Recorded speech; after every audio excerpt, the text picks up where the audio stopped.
Assalamu alaikum warahmatullahi wabarakatuh. Between Safa and Marwa, there lives a strength you already carry today. So, my beloved sister, take a moment. Imagine heat pressing on your beautiful skin. No shade, no plan, no visible rescue. Only a child in your hands and a future you cannot see. This is not just history. This is Hajar, the wife of Prophet Ibrahim alayhi salatu wasalam. When Prophet Ibrahim left her in a barren land in Mecca with just one baby, Ismail, she did not scream. She didn't yell at him. She didn't divorce him. She didn't ruin everything. She asked one single question. Did Allah command you to do this? Or you doing what you like? And when he said yes, she said that word, the one single word that echoes through century. Then he will not abandon us. Then Allah will not abandon us. Not because of the deserts disappeared. Not because water suddenly flowed. Not because her certainty flowed first. Or because she had plans somewhere else. Or things quickly changed. So, my dear sister, who is going through a lot in her marriage today, marriage can sometimes feel like a desert. Not always of sand, but of silence, of responsibility, of being the one who holds everything together and no one is seeing you. No one is seeing your effort. No one is seeing you run. You run between finances and being a good Muslimah, between being a good mother and your own struggles. You get exhausted. And sometimes you wonder, you think deep. Is anyone even noticing my efforts? Is my husband seeing this at all? You're not alone. Hajar ran too. She ran. She even ran 7 times between Safa and Marwa, back and forth. A mother searching, a wife trusting in Allah, a woman that is acting. She needs help in a barren land. And pay attention to something. She didn't just sit and say, Allah will come and help me. I will wait. No, that's not how Tawakkul works. Allah is going to be sufficient for you, like a bird that leaves her house early in the morning and comes back with a full belly. She ran and trusted in Allah. Tawakkul is not something that is just passive. It is active. And isn't that you have to sit one place? No, you wake up even when you're tired. You cook even when you know it's not appreciated. You forgive when it hurts you.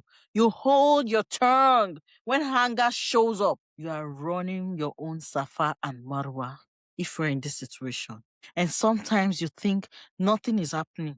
You think he's not aware that Allah is not seeing you. But while Hajar was running, water was already being prepared for her beneath her child, not at the top of the hill that she's running to, not where she was looking at for attention, for help, but under her baby's heels. Relief came where she did not even expect it, a child's heel. And let that settle in your heart. Your effort is not wasted. All this good kindness you're doing, your dua, it will never wasted.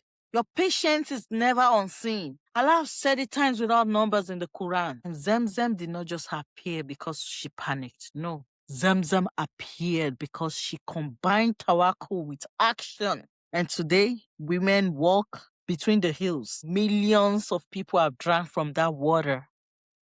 Her private struggle became a legacy. So when you feel unseen in your marriage, you feel overwhelmed with motherhood, you feel tired, you feel exhausted, you feel like you deserve more. Remember, you're not the one providing yourself risk, or you feel like your money is not sufficient. You're exhausted emotionally. Always let this sink in. You descend from Hajar. Hajar, the wife of Ibrahim, that's the woman you should look up to. Your sabr, your patience is not weakness. Your running is not wasted. Your tears is not a sign of failure. They are worship when directed to only Allah. And perhaps, maybe, the Zamzam in your life is already being prepared in places you least expect. Maybe in your child's future character, or maybe your husband's quiet growth, or even maybe your husband's spiritual growth, or you yourself, your own spiritual upliftments. Because the Lord who responded to Hajar is still the same God we all worship and whispers light into our life. And just like her, just like Hajar, you're not abandoned. You are becoming elevated in ranks. Because the Quran didn't tell us about women that didn't show patience. Didn't tell us about women that couldn't tolerate. It didn't teach us about weakness. It didn't teach us about unfaithfulness. The Quran is trying to let us know that what we're doing, you want 50% of the deen, you need to put in the work. You need to put in the efforts. It's not just going to come free. But when you channel all your efforts for the sake of Allah and for the sake of Allah alone, my beloved sister, just like trials that go and pass away, the trial is temporary and Allah is going to reward you when you do things solely for the sake of Allah. So are you worshiping Allah with your marriage? Or are you letting it pass by?